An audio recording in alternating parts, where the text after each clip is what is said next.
Advertencia. Canal 12 no se hace responsable por los conceptos emitidos en el siguiente espacio. Las opiniones expresadas y los productos promocionados son responsabilidad absoluta del productor del programa. Del fuerte viento ni de las olas que agitan el mar. No tengas miedo y extiende tu mano y con la mía te encontrarás.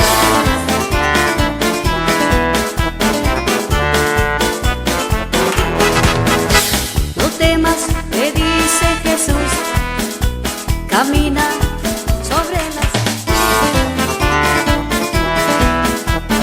No temas, pequeño rebaño, caminando con Jesús. Te dice Jesús, camina sobre las...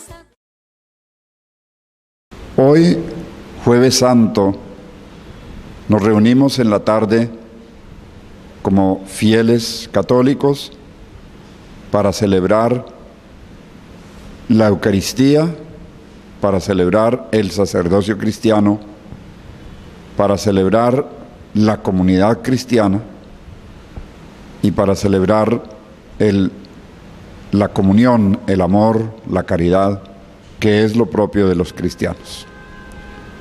Vamos a preguntar primero, ¿cuál es el origen del Jueves Santo? Y luego pasamos a cómo fue la historia, el primer Jueves Santo que ocurrió, luego cómo la Iglesia lo celebró y lo celebra, y finalmente dedicaremos unas palabritas a la espiritualidad del Jueves Santo, cómo nosotros hoy podemos vivir con todo su sentido y con toda su riqueza el Jueves Santo. Entonces, primero preguntémonos por el origen. Si abrimos los evangelios, nos damos cuenta de que al iniciar la pasión del Señor, se nos habla de que Él se reunió con sus discípulos en un lugar que nosotros conocemos como el cenáculo, y allí primero envió a dos, un día antes, a preparar la Pascua. Ni ellos le preguntaron qué era eso de la Pascua, ni Él les dijo qué era lo que tenían que hacer. Entonces significa que los discípulos que fueron y el Señor ya sabían perfectamente qué significaba preparar la Pascua y qué significaba, o mejor, qué se hacía durante esa celebración de la Pascua. Esto es muy importante porque nos pone en un contexto de qué es lo que va a hacer nuestro Señor ese jueves cuando instituyó la Eucaristía y por qué los evangelios nos dicen tan poquito, porque realmente nos dicen muy poquito, nos hablan solo del pan y del vino, y de que cuando el Señor tomó el pan, dijo, esto es mi cuerpo, y cuando tomó el vino, dijo, esto es mi sangre. Y no más, no nos narran más. Entonces hay que ir al origen, ¿dónde se originó este rito o esta manera de celebrar el Señor ese jueves, el primer Jueves Santo de la historia, la primera Eucaristía de la historia? Tenemos que ir hasta el libro del Éxodo. Allí en el capítulo 12, el Señor le ordena a Moisés, esta noche pasaré yo en medio de Egipto. Quiero que los israelitas se preparen, que se ciñan los vestidos, que tengan un bastón en la mano y que coman el pan sin levadura de pie, porque yo voy a pasar y no quiero que nadie esté distraído. El paso del Señor significaba precisamente el momento en que el pueblo abandonaría Egipto y saldría a buscar la tierra prometida. Ese paso del Señor es lo que se llama la Pascua. Y ese rito que el Señor le ordenó a Moisés es la cena pascual. A partir de ese momento, luego cuando ellos llegan a la tierra prometida, que ya no existe más el maná, lo primero que hacen es celebrar la Pascua tal como Dios les había dicho. Entonces, esa primera Pascua allá en la tierra prometida, la celebraron en acción de gracias por todo lo que Dios había hecho en favor de ellos, sacándolos de Egipto y llevándolos a la tierra prometida. ¿Cómo celebraban los judíos esa cena? Porque era una cena familiar. Toda la familia se reunía a celebrar la Pascua. ¿cómo era esa celebración? Vamos a tratar de sintetizar en pocas palabras porque resulta muy interesante, y estos orígenes de lo que es nuestro Jueves Santo nos ilumina y nos ayuda a vivirlo muchísimo mejor, sobre todo a descubrirlo en las fuentes bíblicas y en las fuentes históricas, porque no todo está en la Biblia. Por eso la Iglesia Católica defiende siempre un principio que en otros grupos cristianos no se reconoce. Hay cosas que no están en la Biblia, sino en otra fuente de la revelación, que son la tradición. Pues imagínense, el origen de la Eucaristía en la Biblia nos dice muy poquito, el Nuevo Testamento. El Antiguo Testamento nos relata algunas cosas, pero muy dispersas. Y sin embargo, hace parte de una tradición profundísima, que es lo que el pueblo hacía, pero no está escrito. Nuestro Señor Jesucristo lo que hace simplemente es reunirse con sus discípulos como si fueran una familia, eran mucho más que una familia, a celebrar lo que todas las familias en ese momento estaban celebrando, la cena pascual. Por eso se llamará la última cena, porque fue la última cena pascual judía, pero en realidad no fue la última en el sentido estricto, porque fue la primera Eucaristía cristiana. Es decir, hasta ese momento hubo Pascua judía y a partir de ese momento comenzó la Pascua cristiana. Por eso es tan importante para nosotros. Tal vez para un judío no. Un judío leyendo el Evangelio dice, pero lo que estaba haciendo el Señor era lo que nosotros hacemos. Y efectivamente así es. ¿Cómo celebró entonces nuestro Señor esa última cena? Pues como todos los judíos lo hacían en la casa de la familia. Comenzaba con unos preparativos, es lo que el Señor le dice a dos apóstoles, vayan y preparen. Y ellos no le preguntan qué tienen que preparar porque ya lo sabían, lo habían hecho desde niños. Entonces ellos simplemente van a preparar. ¿Qué se necesita? Se necesita una sala grande, no era la única sala grande donde el Señor celebró. En todo Jerusalén había salas grandes que los habitantes de Jerusalén alquilaban a los peregrinos para la celebración de la Pascua. Se necesitaban unos signos que ponían en una bandeja. Entre ellos se resalta un brazo de cordero. Cuando se están disponiendo estos signos, es la mamá en la casa normalmente la que hace esa preparación de los signos. Entonces se pone un brazo de carnero, es decir, de cordero, dentro de un plato, unas hierbas amargas, un líquido salado, una especie de jalea hecha con manzanas y algunas cosas más, que tiene como un color ladrillo. Y cuando empieza la noche, esta es otra cosa interesantísima, la familia va a estar reunida toda la noche celebrando la Pascua, desde cuando anochece hasta cuando amanece. Y los niños están despiertos toda la noche. Por eso la celebración de la Pascua es muy amena, muy viva, porque a los niños no hay que permitirles dormir. Para que no se duerman, tiene que ser muy interesante el programa. Entonces, está llena de cantos. Los adultos beben varias veces vino, no solamente una vez, sino varias veces. Y la celebración se divide en dos partes. Una primera parte en la que hacen los signos de la bandeja, y luego cuando se beben la tercera copa de vino, o antes de beber la tercera copa de vino, se retira la bandeja y se hace una gran cena, pero una cena con todas las de la ley. Vestigios de esto encontramos en San Pablo, ¿no? Creo que en la primera carta a los Corintios, cuando San Pablo nos está narrando la institución de la Eucaristía, nos dice, y así después de cenar, tomó el cáliz, ¿no? Y lo mismo San Lucas dice, después de cenar, tomó el cáliz.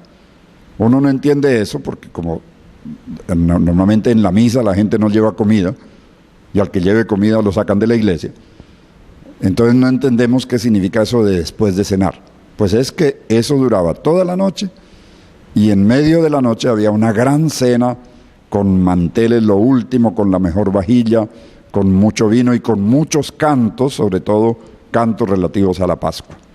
¿Por qué? Porque estaban los niños en la celebración. Ya el rito como tal, pues comenzaba con unas oraciones, normal, y se tomaban la primera copa de vino, que el padre de familia consagraba, y empezaba la segunda parte, que tenía origen en Egipto. Entonces el padre comenzaba a narrar todo lo que había pasado en Egipto. Y llegado un momento, partía unas tortas de pan ácimo que había en la bandeja, las mojaba en un líquido saladito y daba a comer a cada uno de los comensales.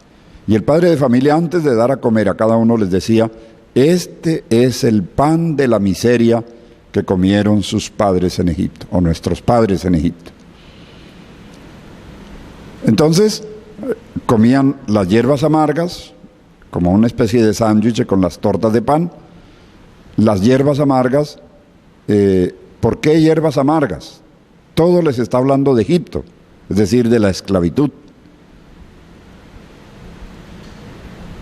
Las hierbas amargas y sobre todo la lechuga tiene una particularidad, que la lechuga cuando uno se la come le sabe amargo, pero si la mastica bastante empieza a ponerse dulce. Entonces, por ejemplo, ellos le explican así a los niños la Pascua, le dice: la vida en Egipto fue amarga, pero Dios nos fue cambiando esa vida y la volvió dulce. Al segundo momento, entonces, después de la tercera copa de vino, que es la que aparece en el Evangelio, antes de beber esta copa, el padre de familia la levanta y dice: esta copa es en honor al Señor, que ha hecho una alianza maravillosa con nosotros. Y entonces habla de la alianza del Sinaí. Y ya entonces siguen muchos cantos, los niños están despiertos. ¿Y en qué consiste entonces la Pascua? En un rito familiar se va narrando toda la historia, se va recordando toda la historia y al mismo tiempo se alaba y se bendice a Dios. Esto es muy largo, o sea, el rito en sí es muy largo porque dura toda la noche. Yo he tratado de sintetizarlo en los momentos esenciales, en los dos momentos centrales que están divididos por una gran cena, que son un momento centrado en el pan, que le recordaba la esclavitud de Egipto. Este es el pan de la miseria que comieron nuestros padres en Egipto, y un segundo momento centrado en la tercera copa de vino, que era la más importante de todas, en la cual brindan por la alianza, por los mandamientos, y le dan gracias a Dios. Comienza una gran alabanza a Dios, que en hebreo se dice berajá, que traducido significa bendición. Bendición significa bendecir a Dios por todas las maravillas que ha hecho con el pueblo de Israel. Hoy todavía, si alguien tuviera ocasión de visitar una familia judía, podría ver cómo se conserva este rito desde antes de nuestro Señor Jesucristo hasta hoy. Esto es lo que hacen en las casas judías celebrando la Pascua. Cada año la celebran. Entonces ahora, en un segundo momento, ya teniendo más o menos idea de cómo fue el origen de la cena pascual, que fue la que celebró el Señor el Jueves Santo, ahora sí nos vamos a sentar, por decirlo de alguna manera, junto a Jesús, la Virgen María, seguramente algunas de las mujeres que acompañaban a Jesús y los discípulos en el cenáculo para celebrar esta cena del Jueves Santo, que nosotros llamamos la última cena.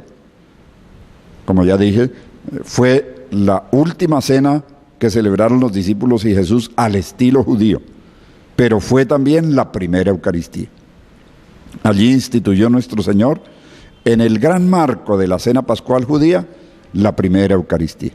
Antes de ser llevado a la muerte, viendo Jesús su hora llegar, manifestó su amor a los hombres, como no hiciera nadie jamás.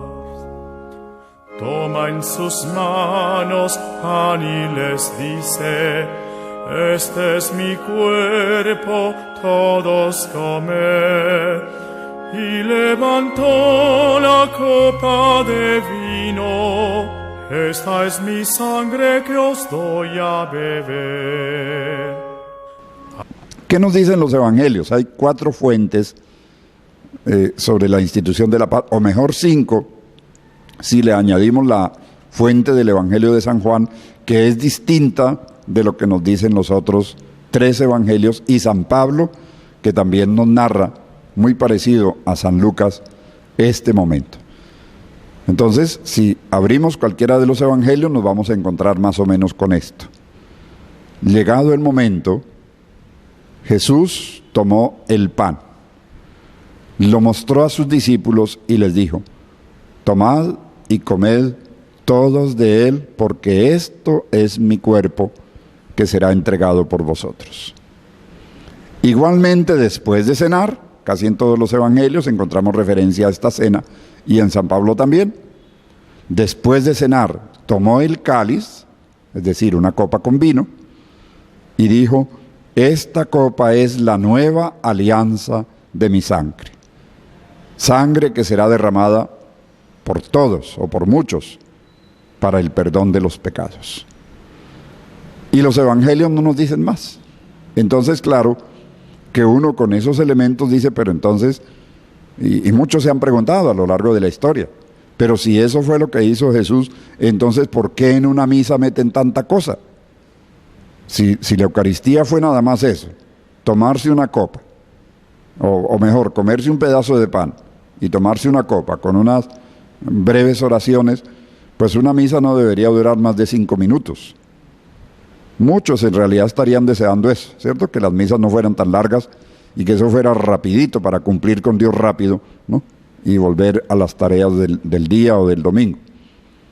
Pero desafortunadamente no es así. Ya dije yo que la Pascua, como la celebró Jesús y como la celebran aún hoy los judíos, duraba toda la noche, no era de 40 minutos como las misas. Cuando una misa pasa de 45 minutos ya mucha gente comienza a fastidiarse, sino que era toda la noche. Entonces, ¿cómo hace uno para aguantarse toda la noche? Ahí es donde está el misterio. Entonces los evangelios lo que hacen es que nos narran lo nuevo que hizo Jesús, lo que hizo diferente a como se venía haciendo, porque esa última cena fue la primera Eucaristía judía. Entonces, claro que ellos estaban muy atentos. Cuando nuestro Señor levantó el pan ácimo, en lugar de decir: este es el pan de miseria que comieron nuestros padres en Egipto, dijo: esto es mi cuerpo. Yo creo que si había alguno dormido, en ese momento se despertó. Porque digo, ¿qué? ¿Cómo? ¿Cambió nuestro Señor el rito? Sí. Ya no era el pan en memoria de la esclavitud de Egipto, sino su cuerpo que era entregado a la muerte para salvar a la humanidad. Eso se les quedó grabado en la memoria, imposible que no lo recordaran. Después de la cena, también entonces Jesús tuvo esa gran cena, como todas las familias judías. Después de la cena, tomó el cáliz, es decir, la tercera copa del ritual judío, y en lugar de decir: brindamos ahora por la alianza que Dios hizo en el monte Sinaí, Jesús volvió a cambiar el texto, cambió el ritual, y dijo: este cáliz es la nueva alianza, no la antigua, la del Sinaí, sino la nueva alianza que se sella con mi sangre, no con la sangre del cordero que celebraban los judíos, que sacrificaban un cordero, sino el cordero sin mancha que es Cristo. San Pablo nos dirá en un momento, hablando de comer el cordero sin mancha, Cristo, nuestra Pascua, que ha sido inmolado. Y nos habla también de los ácimos de sinceridad con que los hermanos deben participar en la Eucaristía. De modo que esta primera Eucaristía para los discípulos fue algo memorable, porque el Señor, primero, cambió el rito; segundo, cambió el significado del rito. Ya no era en memoria de la salida de Egipto, ya no era en la alianza que sellaron en el Sinaí, sino que ahora hay un rito con un contenido nuevo, que es comer la carne del Señor. Entendemos entonces, y esto ya sería un poco para la espiritualidad, aunque lo expliquemos después, entendieron perfectamente que comer ese pan ácimo era comer la carne de Cristo, el cuerpo de Cristo. Y entenderían perfectamente lo que San Juan nos dice en su Evangelio: el que no come mi carne y no bebe mi sangre, no tendrá vida eterna. Por eso ya, igualmente, la Iglesia nos enseñará que en el comulgar está la plena participación en la Eucaristía, porque es comer la carne de Cristo y beber la sangre de Cristo. Pero esto lo dejamos para dentro de unos momentos, en la última parte de este tiempo del programa, para explicarlo un poquito mejor. Ahora, ¿qué nos interesa? Es cómo el Señor celebró en ese momento y cómo instituyó un rito nuevo que se empezó a llamar, iba cambiando de nombre. En los Hechos de los Apóstoles se llama la fracción del pan, porque a los primeros cristianos les impactaba ese momento en que se parte en realidad el pan. Cristo es uno que se parte. Y por eso cuando lo contemplamos en la cruz, lo que contemplamos es un cuerpo destrozado por nosotros. Comulgar, por tanto, recibir esa carne de Cristo, es comer a Cristo mismo que se ha entregado por la humanidad.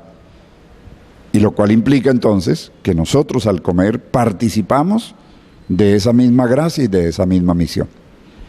Miren qué interesantísimo y qué importante entrar en la profundidad de lo que los signos nos están diciendo en la Eucaristía. Y por eso la Iglesia siempre ha inculcado que en la Eucaristía está la vida del cristiano. Porque es que cada signo, cada palabra, todo está en el Evangelio, pero no está todo en detalle. Pero el Evangelio sí nos dice lo importante que es ese momento, lo vital que fue para los apóstoles y las personas que estaban en el cenáculo celebrar de esa manera la Eucaristía, la primera Eucaristía con el Señor. También cantaron los apóstoles. Si leemos la narración que trae San Mateo, al final dice: y hechos los himnos, salieron para el monte de los olivos. Entonces uno se pregunta, bueno, ¿y a cuáles himnos se refiere? Pues como ya les decía, en la Pascua judía había muchos cantos, que eran cantos muy dinámicos que cantaban para los niños, con los niños, para que los niños no se durmieran durante la celebración y estuvieran despiertos toda la noche. De modo que también los discípulos y el Señor, siguiendo el ritual, cantaban los himnos. Hay unos himnos que se cantan al final, que son los salmos, los últimos salmos del Salterio, que se cantan, son todos cantos de acción de gracias. Muy importante también esta expresión, acción de gracias, porque el nombre con el que mejor ha reconocido la Iglesia y sigue reconociendo, más que el nombre misa,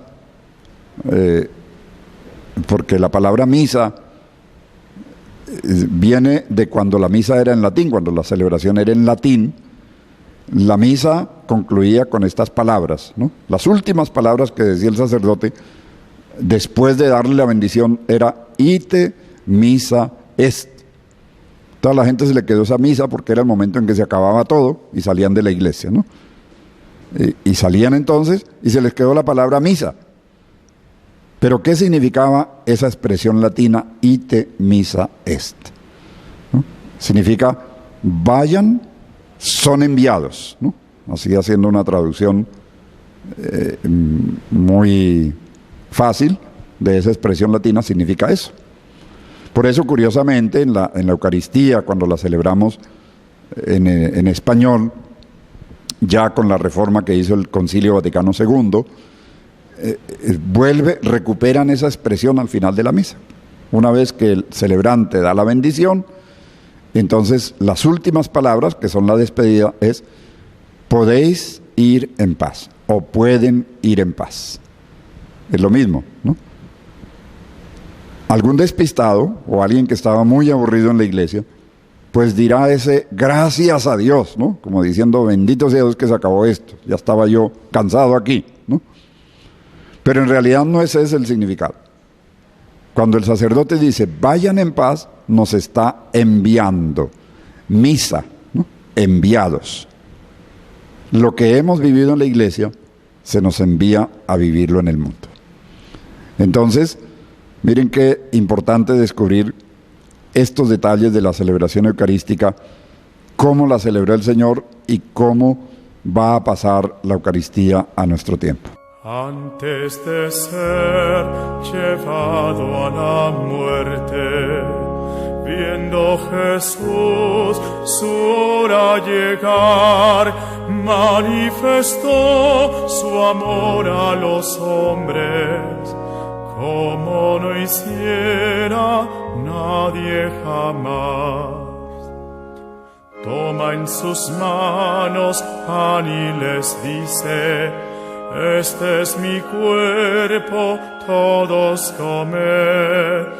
Y levantó la copa de vino, esta es mi sangre que os doy a beber. Vamos entonces a entrar a este tercer momento, que es cómo celebró y cómo celebra la Iglesia hoy esto que instituyó el Señor el primer Jueves Santo de la historia.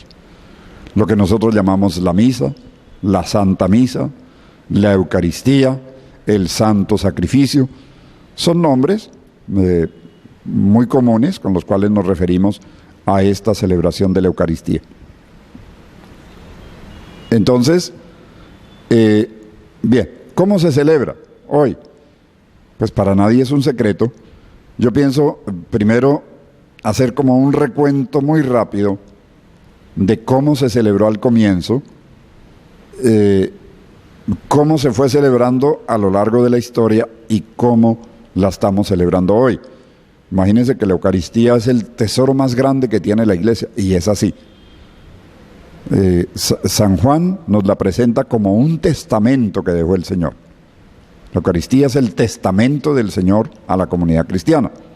Entonces imagínense cuando uno le queda una herencia de su padre o de un padre espiritual, cómo cuida uno esa herencia y cómo la quiere. La Eucaristía es el testamento de Jesús. Esto está muy, muy fuerte en el Evangelio de San Juan. Entonces, claro, que uno se pregunta, bueno, y cuando el Señor se murió, se fue para el cielo, ¿qué se pusieron a hacer los apóstoles?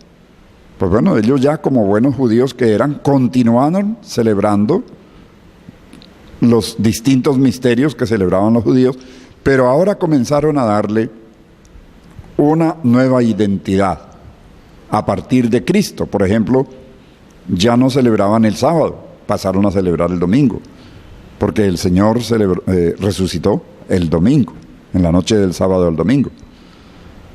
¿Y qué celebraban?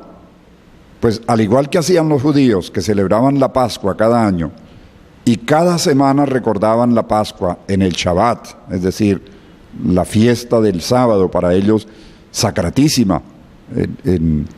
Cuando uno va a Jerusalén es de las cosas que más impactan los sábados, cuando las familias judías van llegando a los hoteles elegantísimas a celebrar el Shabbat. Para ellos eso es como encontrarse con la novia en la noche del sábado. Y es así. Algunos comentaristas judíos dicen que es así, que porque el sábado es la novia que viene al encuentro del novio y hacen una alianza maravillosa.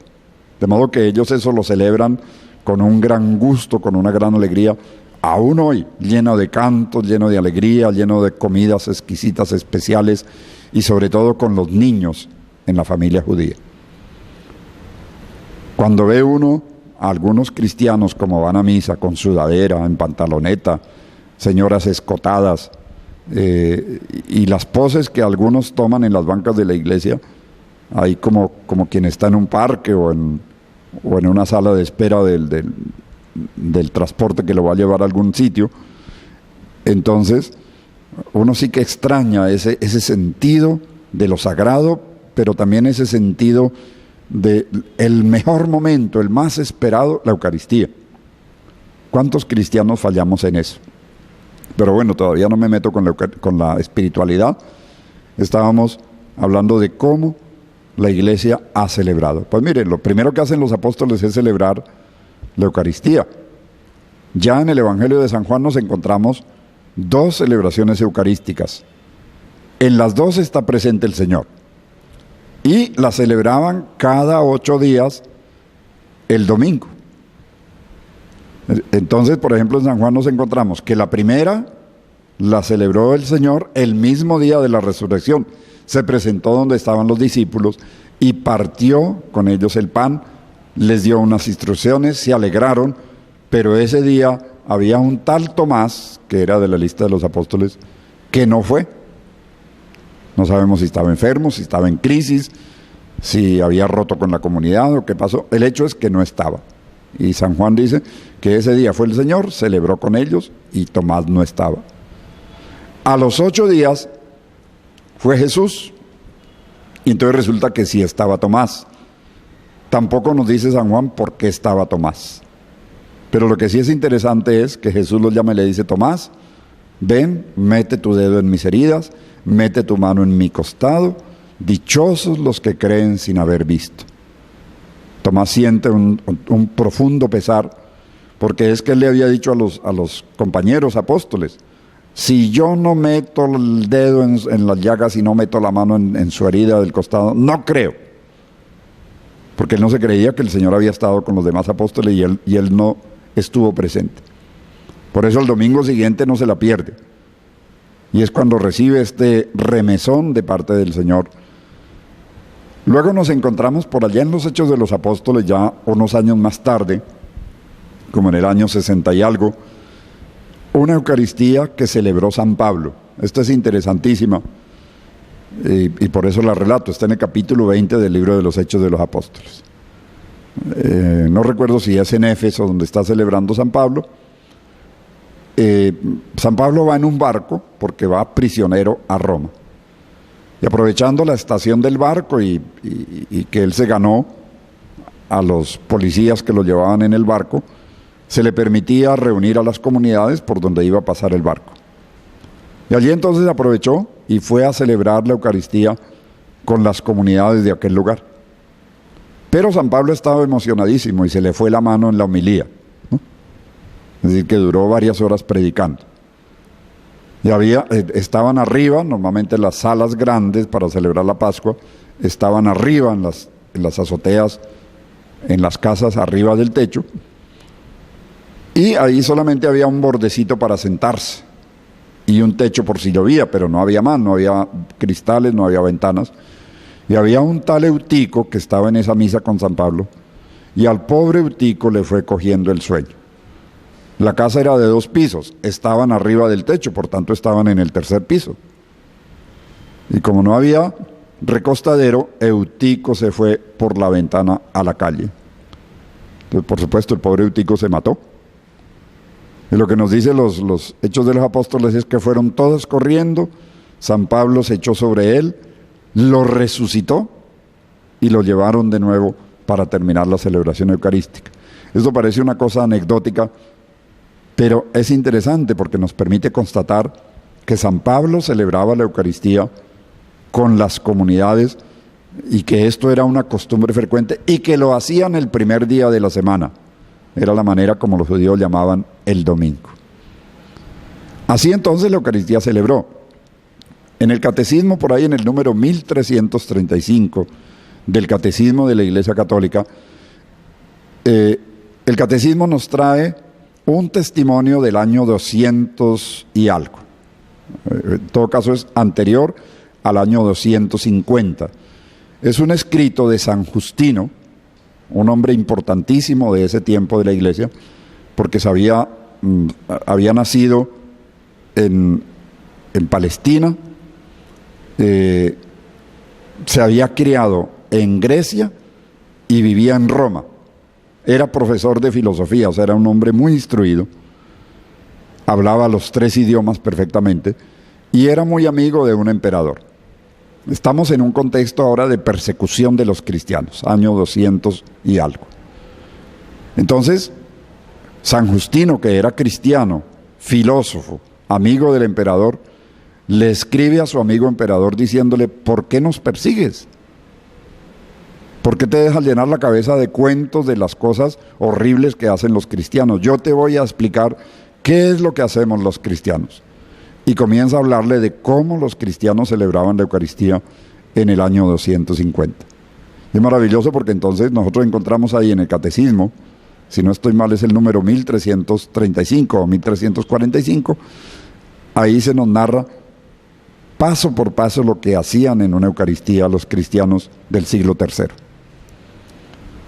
Si nosotros comparamos ese relato de San Justino con la Pascua judía, que más o menos le sinteticé porque es mucho más amplio lo que habría que decir, nos vamos a encontrar que a pesar de los siglos y a pesar de muchas variaciones que ha tenido la Eucaristía, por ejemplo en los años, a algunos de ustedes televidentes a lo mejor les tocó, como me tocó a mí de niño, la misa en latín.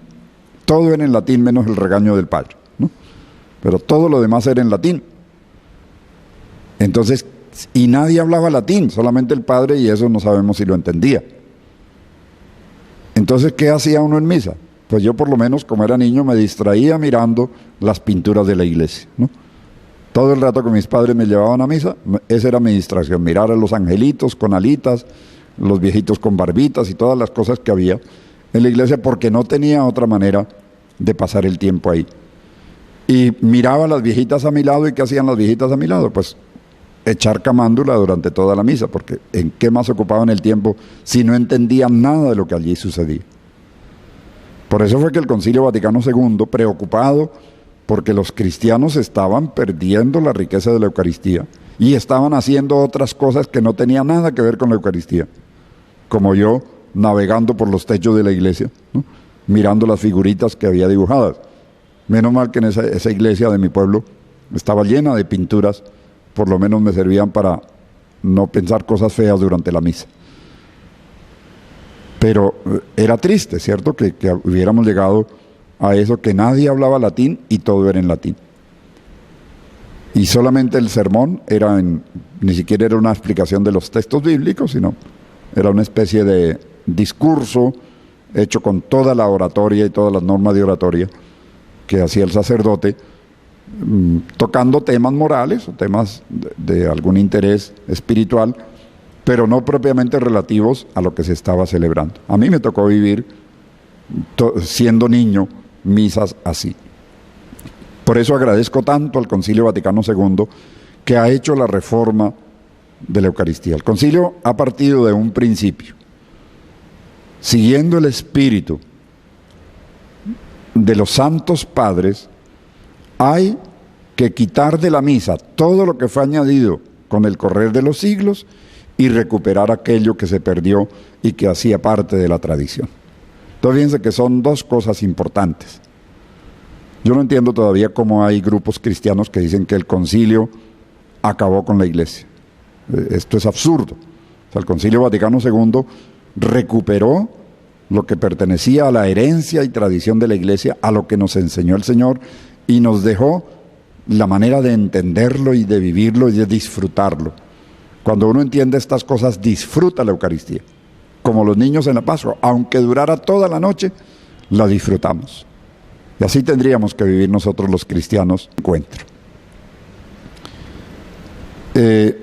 Vamos a hablar un poquito de entonces, de acuerdo con estos elementos de la Biblia, de la historia, de la tradición, incluso de los precedentes de la cena pascual, que hacen parte de la prehistoria de la Eucaristía.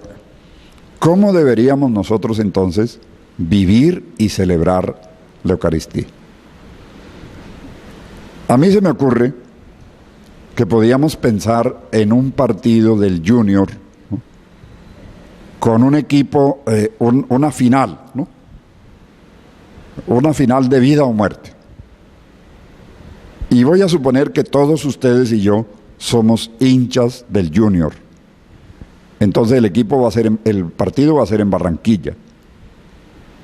Tenemos que irnos desde la víspera, porque allá hay que hacer una cola chupando sol, lluvia, hambre y lo que sea para conseguir la boleta. Y luego, una vez que conseguimos la boleta, otra cola eterna para entrar al estadio. Entonces, si uno se va el mismo día, seguramente que ya uno va a encontrar boletas y tiene que hacer colas eternas. Y después, cuando por fin logra entrar al puesto que le tocó, de eso dependiendo de cuánto llevó uno en el bolsillo, pues a esperar que comience el partido. Entonces son horas y horas ahí gritando ¡olé! ¡olé! ¿no? Pero no hay ningún equipo todavía en la cancha. Hasta que por fin salen los equipos, comienza el partido, 45 minutos primer tiempo, un cuarto de hora en que todo el mundo está otra vez olé y olé y olé, ¿no?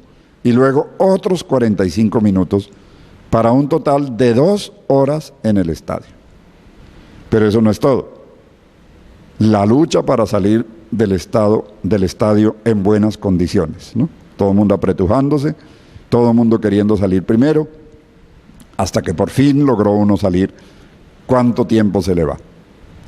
Y luego hay que pensar en ir a comer algo, porque llevamos 6 horas sin echar nada, solamente agüita, porque no dejan entrar nada más al estadio.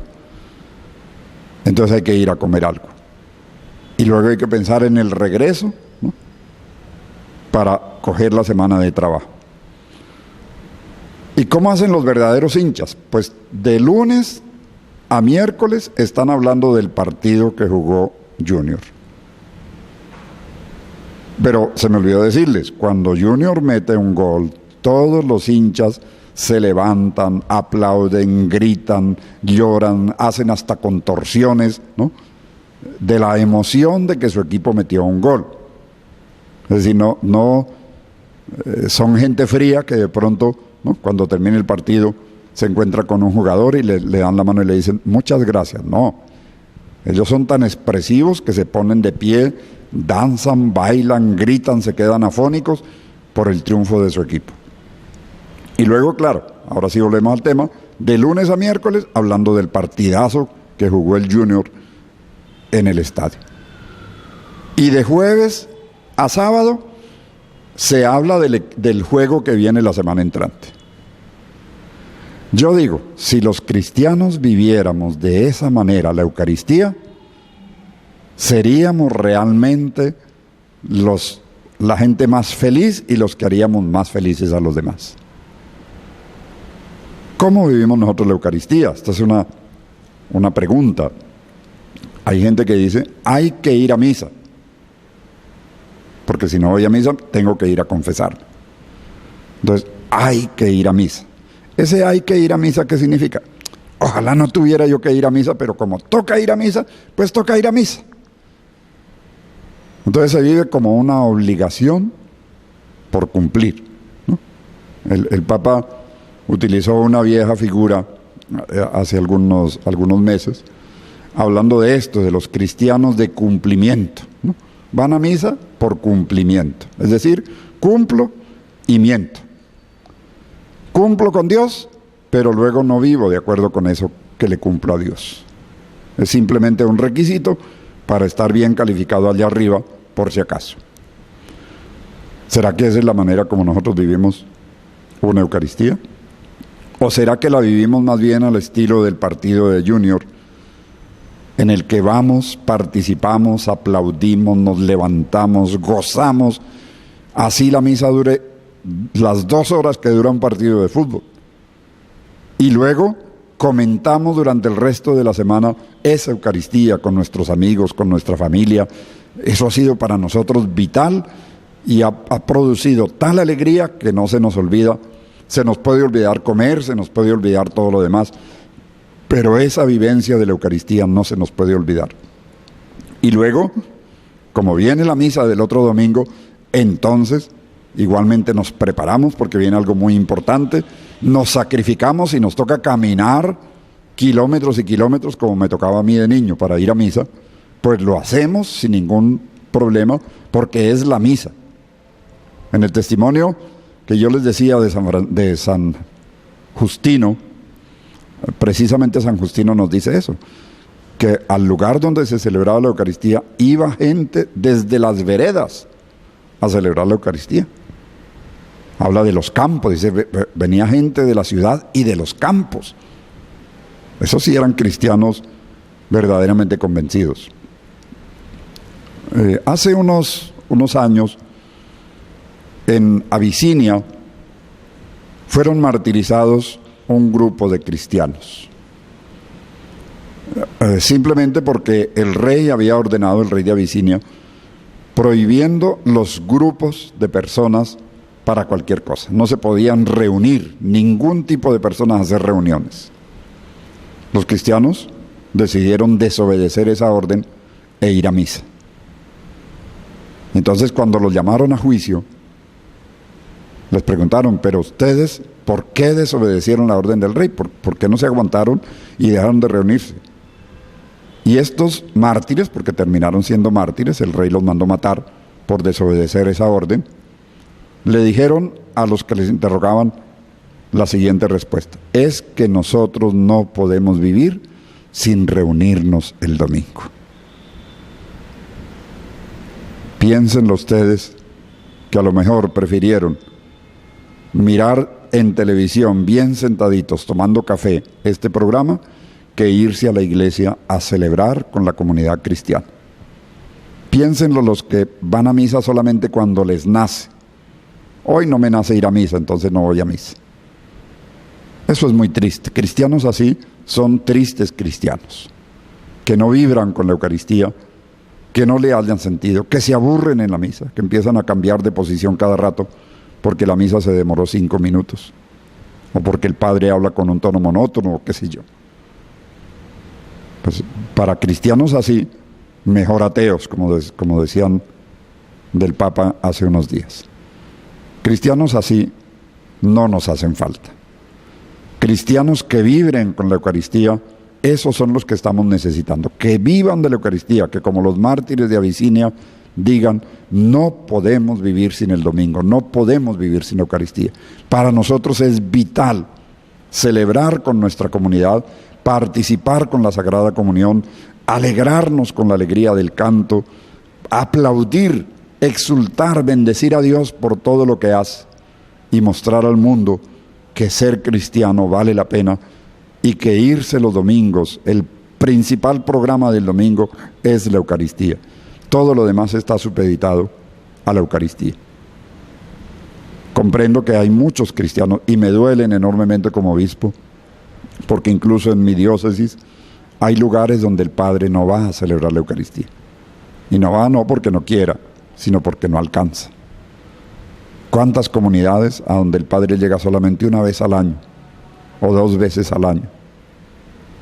Y aún así va el padre y mucha gente no se mosquea, no se pellizca, no dice, uy, vino el padre, qué alegría, vamos a tener la misa. No.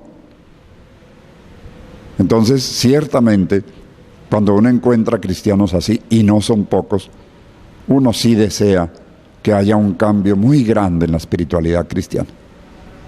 Y que tenemos que centrar otra vez nuestra fe en la vivencia cristiana de la Eucaristía para no hacer vana la muerte del Señor en la cruz, su sacrificio por nosotros, su salvación, que es lo que estamos celebrando. El momento en que Él entra en su pasión para resucitar glorioso y celebra con sus discípulos la Eucaristía. Así nosotros, gozosos los domingos para celebrar la Eucaristía, ojalá mis palabras convenzan a alguno y cambie su actitud. El Señor entonces nos ayude, muchísimas gracias. Espero que haber tocado sus corazones, haber transmitido lo que en mi corazón hay, porque es mucho más de corazón que de conceptos. El añorar esa participación viva y activa de los cristianos en la celebración eucarística, ese gozo con que se vive, esa atención, esa riqueza incluso en el vestir. Yo no entiendo cómo un cristiano va a misa en sudadera. En sudadera se va a correr o a hacer deporte, pero a la misa uno tiene que ir con su vestido de domingo y no perderse ningún domingo la Eucaristía por nada, a no ser que me esté muriendo. Y si me estoy muriendo, llamo a la parroquia y digo, estoy enfermo, tráiganme la comunión a mi casa. Y seguramente que de la parroquia le llevan la comunión.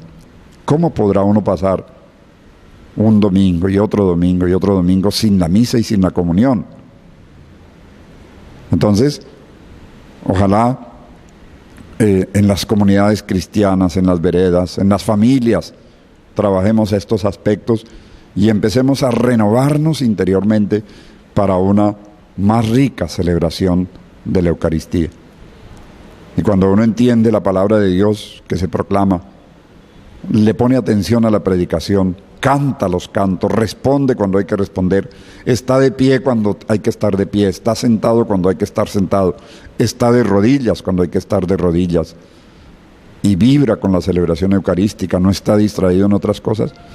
Eso es un cristiano a quien no le aburre la misa, y la vivirá con una alegría y transmitirá a otros esa alegría.